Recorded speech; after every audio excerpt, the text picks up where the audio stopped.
smack down the fairway. It went smack down the fairway. Then it started to slice just...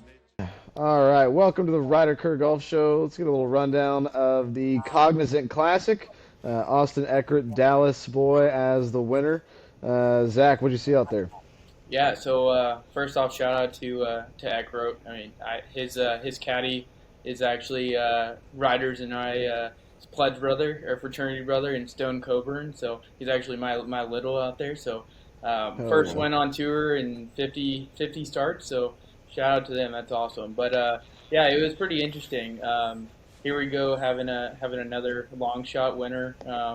Again, it seems kind of like a the go-to every single week now, and kind of becoming the norm. So, but yeah, it was really interesting. Weather, came into play a little bit on Saturday afternoon, which caused some issues in terms of how things were going to roll out, and then it fell into Sunday as well. And then that ended up coming with a Monday finish. So, Eric Van Rooyen started out pretty hot. I think he was like 8 under through the first 10 holes on that was Sunday. Crazy. Birdied his first 6 holes. He was going off, and the rain delay bummed me out for him. Like, I really would have liked to see him get to finish that stretch, but yeah, it's interesting when you're in a groove like that, and you get hit by the rain delay. I mean, so many things going through your head. It's like, oh, of course this is going to happen. It's hard to get right back into that groove coming out with delay. So yeah, much less trying to come out and finish the next day. I mean, I can only imagine what was going through Eckert's head when he's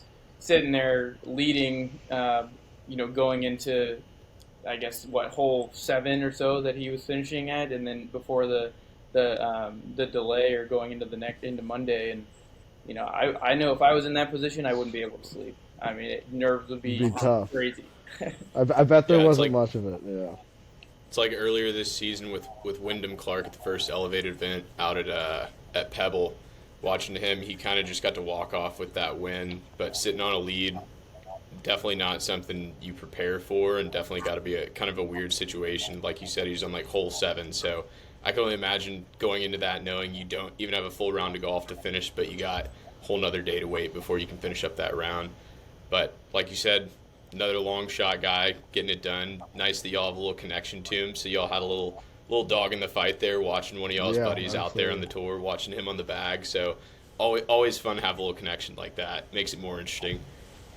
Very much so. What also I thought was interesting too is the couple of guys who have been long shot winners on the tour this year, and Jake Knapp and Matthew Pavon, who Thad has been notoriously just backing this whole entire year, surprisingly. They're right back up there in the in the top 10 and playing well. So that's interesting. I actually was backing Shane Lowry, and he's always played there pretty well every single year, but just hasn't gotten across that that barrier in order to get to the the podium. But he kind of screwed up a little bit. I think it was on 15 or 15 and hit into the water, which kind of really just started a downhill climb where he wasn't able to catch back up. But overall, interesting tournament. It's a little bit different this week, though.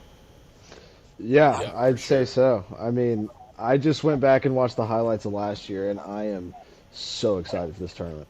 I mean, gotta be. I feel like I've been saying this every week now, and we will for the next few, but definitely one of my favorite stops of the year. I mean, the last year's winner was at 9 under, and my God, I wish Kitayama could have had one more roll on that last putt. And I feel like that's what it kind of came down to was, who got hot putting Sunday. But last year, I mean, if it's anything like last year, we're in store for an absolute treat. You got to love seeing just some absolute sticks coming down the stretch, and they're all stacked up right there. I mean, 5 under was the top 10. And so going into Sunday, like if it's anything like years past, I don't think any lead is safe. And I think anybody could come back from anywhere and win this thing. And so, I mean, I think it's going to be those guys that kind of steadily kind of keep their pace through those first couple days and then into the weekend, and the putter gets hot, and that's kind of what's going to get it done. But fourth elevated event of the season, going to Bay Hill. It is going to be a show. Who do we like out there this week? There's so many guys out there. So many guys out there. It's crazy. Like it's hard to really pinpoint it. I mean, like you can go. I mean, traditionally this course, which I didn't really realize, is the front and back nine mirror each other in a lot of ways. And so from doing just some research, it seems like this course is very predictable. So like naturally, my thought process goes straight to Rory. I mean, he's been, I think, out of his last 11 starts, he had one like top 27, but the rest were like top 11 and better. So with a win and a T2 in there as well. So like that's where I'm probably leaning this week from the top of the leaderboard standpoint. Yeah, I mean, like looking at the breakdown of kind of who typically has success here, it's the guys that have success at the difficult courses, hard scoring conditions, major type atmosphere, and it's your long drivers and great short game players. And so I think Rory definitely fits the bill for both of those.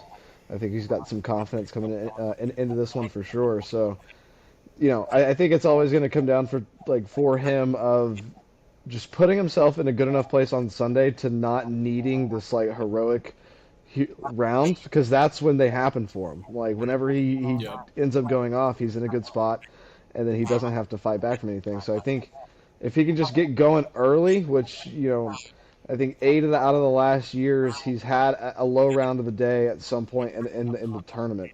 2022 is he led the first round. So I think early starts and then that one day where he just kind of finds it is going to be what gets it done for him. And hopefully, as history states, it's got to be the last day. I mean, last day is when you got to come out. For sure. Yeah, going off what you kind of said too. Like past 2 years, the winner has been in the like single digits under par, and I think 2021 was like 10 or 11 under par. So it's definitely anybody's week. You just get started early, kind of like you said. Get the putter rolling, but I mean, guy I'm kind of riding with this week too, Scotty Scheffler. He's played there well. Of course. He's first gained on tour, I think, in strokes gained off the tee. So he can get it going. He may not even have to get the putter going with it kind of being not really a low scoring event. You're not seeing that like 30 under field. It's kind of traditionally a kind of in that 10 under par range, 9 under par range. So want to see him get it going out there. And then I think another two guys here kind of like value sleeper plays who had good outings this year. You got Willie Z, who is Willie Zalatoris, T2 over at the Genesis, played well in that.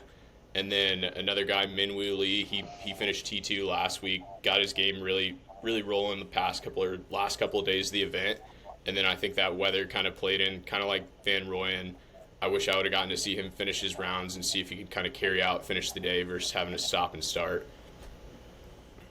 Yeah, great little segment point there. Two guys I definitely want to talk about this week are Zalatoris and Minwoo. I think the Army is going to be out this week, and I hope he's cooking.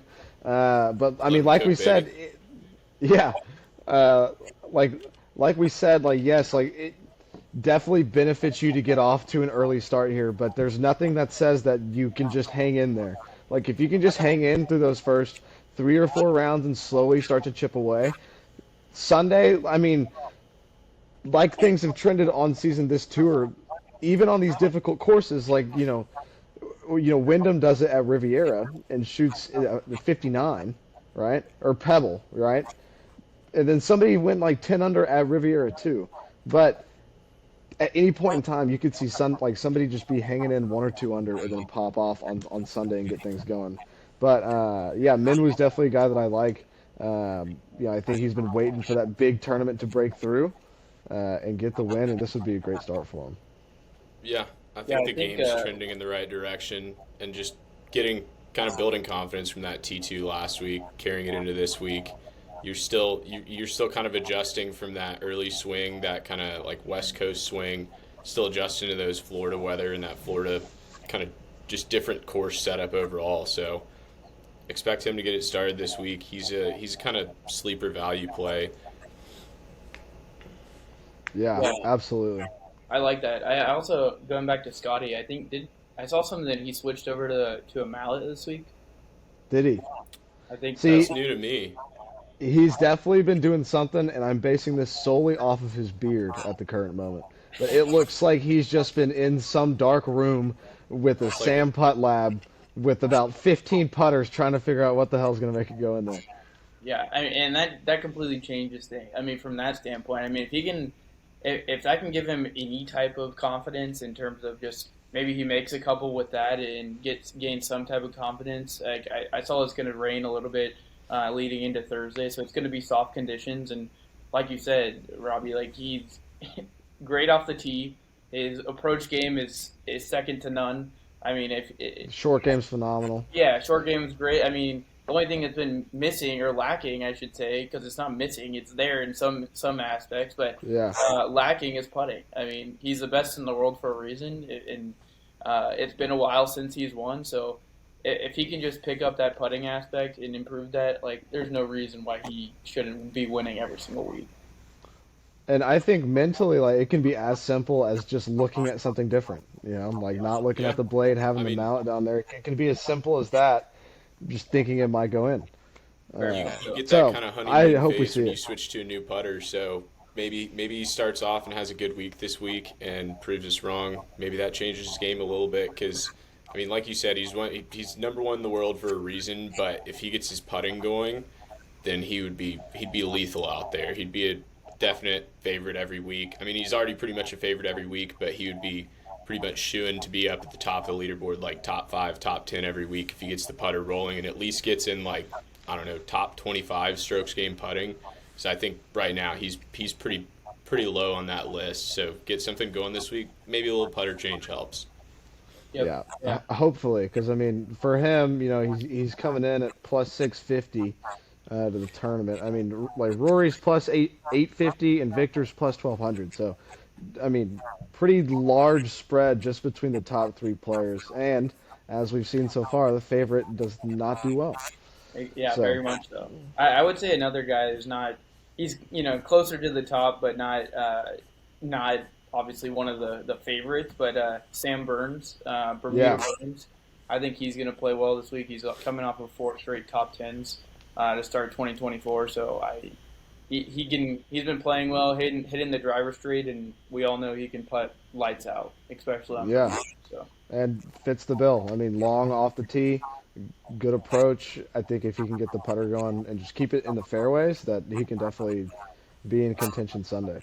I think he's also up there in bogey avoidance, which is going to definitely be huge this week. Like you said, the scoring is going to be in the single digits. So if he can make those pars, that's definitely going to keep him up there towards the top.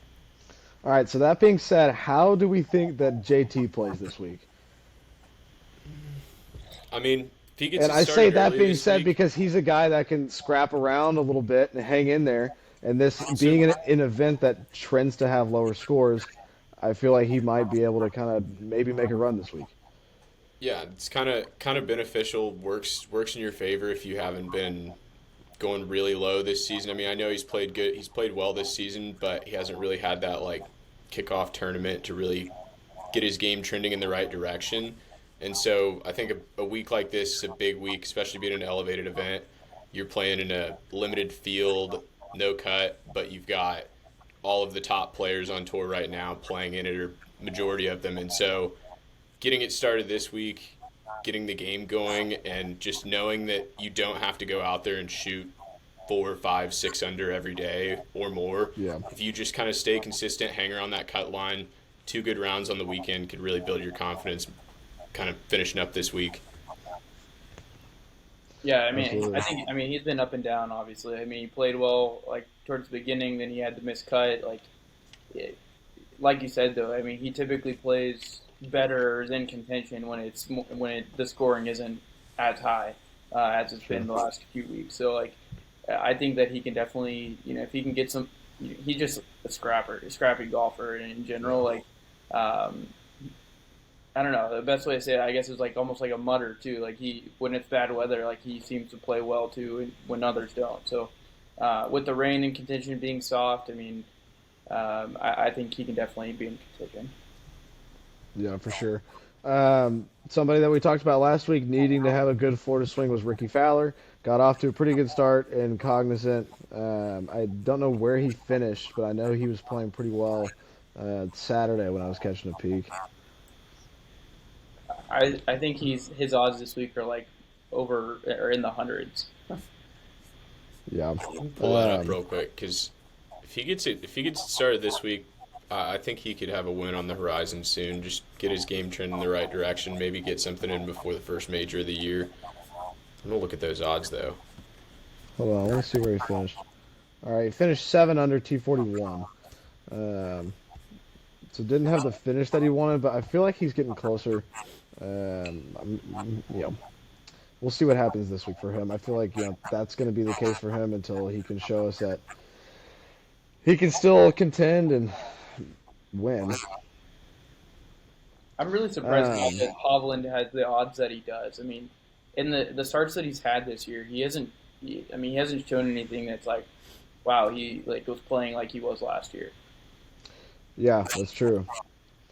I mean, I think a lot of it probably goes into last year at this event and kind of where they were and how it stacked out.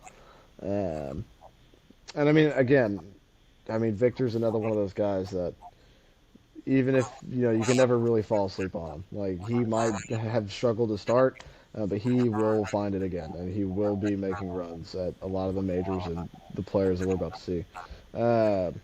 All right, anybody got any sleeper picks this week? I feel like somebody that hadn't even been talked about yet is Jordan Spieth.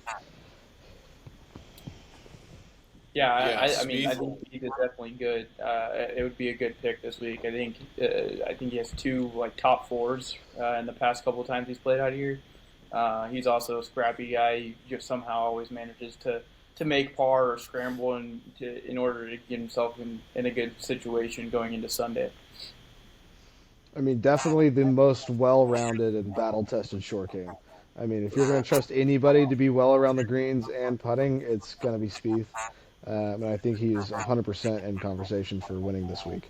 I'm kind of surprised we hadn't already brought him up, especially with the DQ at the his last event.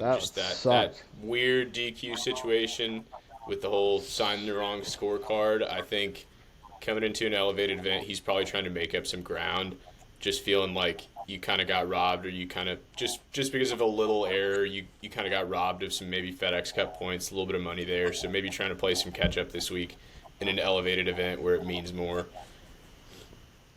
Yeah, and I think as much as it horrifies me watching him about to hit a shot and how nervous I get thinking of what's going to happen, I think his form is where it needs to be, and he is back this year. I mean, I think he has shown that he's gonna win a major again and has the form to do that and win at these big tournaments. Has gotten some unfortunate luck so far, but I think we're gonna see him get it going this week, and I wouldn't surprise to see him hang around at the top for the whole week, honestly. Yeah, I mean, Cantley, either of those guys, round one scoring, especially when it's in good conditions, they're known to go out and be hot right out the gate. And if it turns to have bad weather on the weekend, I mean, all they got to do is go out there and manage it, and they should stick around for sure. Yeah, I think both of those guys and guys. Sorry, Robbie, go ahead. No, you're good. I was gonna say, especially like you said though, with potential inclement weather on before Thursday, maybe have some soft conditions. Spieth should just lights out putter whenever he gets the ball rolling, whenever he gets hot early in the week. So maybe that slow condition on the green kind of helps him get it started, and he gets some putts falling this Thursday and Friday. Yeah, I think both those guys are kind of guys that if they get off to that start early, they can see it, and they can kind of taste it a little bit, and they're just going to be there the whole time. And if they fall off it a little bit, they're going to be scrapping hard to get back to it. Paul Azinger kept saying all day Sunday last year that it's the dog yard. The dogs are here and they're all fighting for a bone.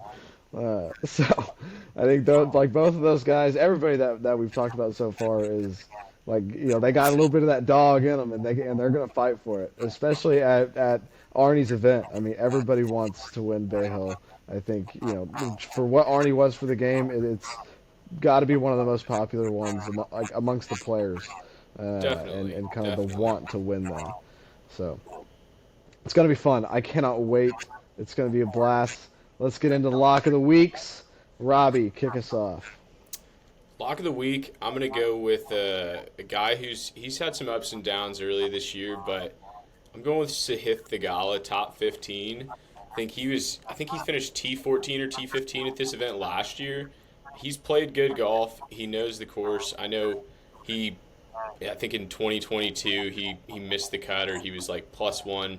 Not a great showing, but he knows the course. I think if he gets out there early and gets it started, he's a guy who can kind of hang around that cut line, get to the weekend, and then make some things happen, because he's not going to have to go out there and shoot those crazy low scores. So, guy who can manage his way around the course, and I think he has a solid top 15 finish this week. Zach, what you got? Yeah, I'm going with Chris Kirk, top 10. In his last 10 starts, from what I read, was that he's finished tied for 16th or better 6 of those times. So, correct me if I'm wrong, but didn't he win earlier this year also? Or he was in contention maybe at some point. He was in contention. He Yeah. played decent last week. I had him in the draft shakeout last week, and he played pretty well. Yeah, so I mean, he's one of those I guys. feel like he played just well at the consistent. Amex. Yeah, one of the rounds earlier this year, he definitely, or one of the tournaments earlier this year, he was definitely up there in contention on Sunday. But I think, I mean, with the experience, like I said, on this course in past years, like there's no reason I don't think if he can continue playing well like he has been that he would be up there in contention for sure. Yeah. Sorry, I was trying to look up what he shot or where he finished well at. Yeah, it was the Century. He got second at the Century, and then fifth at the Phoenix Open.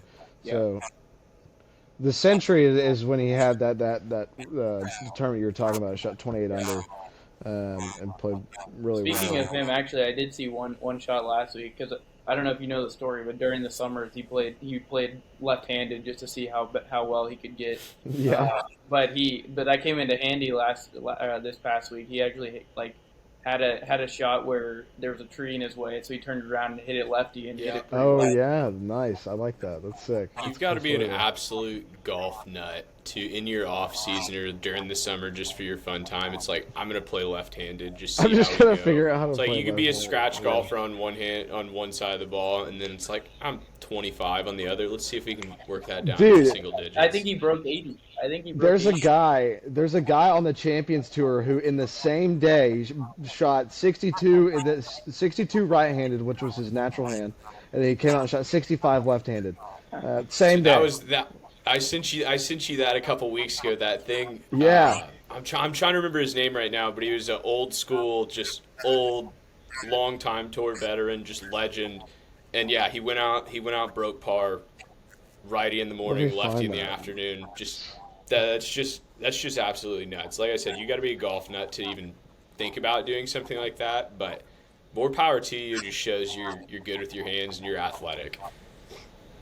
100%. Hold on, I gotta find who it was. Let me see. It wasn't Mac O'Grady, was it? Was it Mac O'Grady? No, yeah, I think it was Mac O'Grady. See, I sent you one or two things about some little more obscure Mac O'Grady. golfers. If you're a real golf nerd, you know who like Mac O'Grady and like what's his name, Mo Norman, greatest ball striker of all time in the words of Tiger Woods. But yeah, I sent you a couple things on them. They were some funny guys who just had funny stories, interesting characters that you don't see on tour anymore. So yeah, but Yeah, still dude, unbelievable. Mac O'Grady. Just All right, so in this article that he's talking about, or Instagram post, it was like O'Grady was ambidextrous scratch and one shot 62 righty and 69 lefty on the same day, and then later on, it says, so he once jogged from L.A. to San Diego, 110 miles. And then Forrest Gump. he would drive behind old ladies in Palm Springs, going slowly to practice his patience. That is like, I think that's one of the craziest things I've ever heard. That would be, honestly, my road rage for that, I couldn't handle it. I'm like, Oh Yeah, no no, way. no, not What's not your in lock of the Dallas. week, Ryder?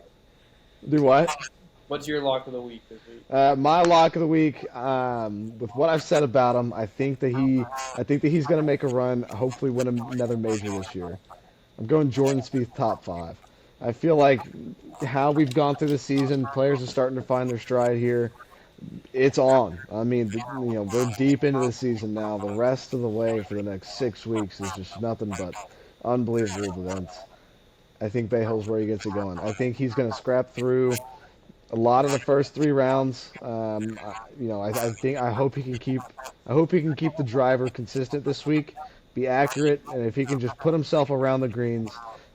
Last year, I think he made 2 chip-in birdies last year. So, if he can just have his short game hot, find his putter, I think Jordan Spieth's I think he's gonna win this week, but I'm gonna put him in as a top 5.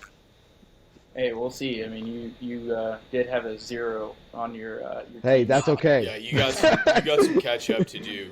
Every single one of my boys missed the cut last week. I don't even know how that's possible, but Yeah, your performance is right there with Anthony Kim's performance. I mean, yeah, Anthony Kim's performance last week. So he's still bummed got to some see the ground to make up. bummed to see the no tuck shirt. You know what I mean? Like, let's just tuck the shirt in just to start. Dude, love seeing him he back. just- But I he mean, I went guess out that's there- live. He went out there and just live is his environment. He was wearing like off-white Nike golf shoes, untucked shirt, just shanking it on the first day. I don't think that was the kind of reaction or reception anybody wanted from him, but I don't know. We'll see what happens. Playing a little catch up like Anthony came over there, Ryder.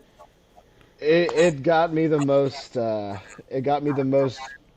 Watched the most time I've watched live golf. I mean, the only thing I watched was a absolutely. highlight from round 1 just to see him. But I don't know. So First feel tournament back in a long time. I feel like that kind of rolls into, since we're about to start seeing a lot of this, I feel like that kind of rolls into, it wouldn't be a golf show if we didn't bring up the new season of Full Swing that's coming out. Ooh, What are y'all? yes. What are y'all's thoughts on that? I know personally, I'm looking forward to Keegan Bradley, the phone call of him not getting the Ryder Cup invite. Yeah. Because apparently he was like really excited about it. They had the cameras over there and all, and so I'm gonna be interested to see how that went, because that's a real moment where you see a guy who lives and dies by golf, wants to get into this event, realizes he's probably on the latter half of like being able to play in those kind of events, and so I'm looking forward to that. But I'd be interested to hear what y'all are looking forward to. Biggest things from last season that'll be highlighted. That show's awesome. I love seeing kind of the intricates of what happens all behind the scenes and whatnot. We'll always love to see Gino Bonelli and Joel Damon on there. Can't wait to see them this year. And yeah, I mean, I'm excited to see the Ryder Cup portion of it as well. I don't know what all they're going to have in there from that, but I'm excited to see what they got. I haven't even really seen the breakdown of what's going to be on it. Yeah, I'm interested to see Tom Kim. I think he's just an interesting dude in itself, and him being so young and him trying to I don't know, he just seems like a happy go jolly guy. Like, I'm interested to see like what that coverage looks like and how he carries himself, or what I've heard a lot of like him taking the Spieths and the younger guys out to like all these like authentic like Asian restaurants and all these places that they've gone. So that'll be interesting to see. Yeah, for sure. All right, boys, a good show. Excited for a fun week. Hopefully somebody on my team makes the cut. Fingers crossed for All right, you, Ryder. see y'all. Thank you. Yeah, Appreciate it. we'll see you, Peace. boys. Love you guys.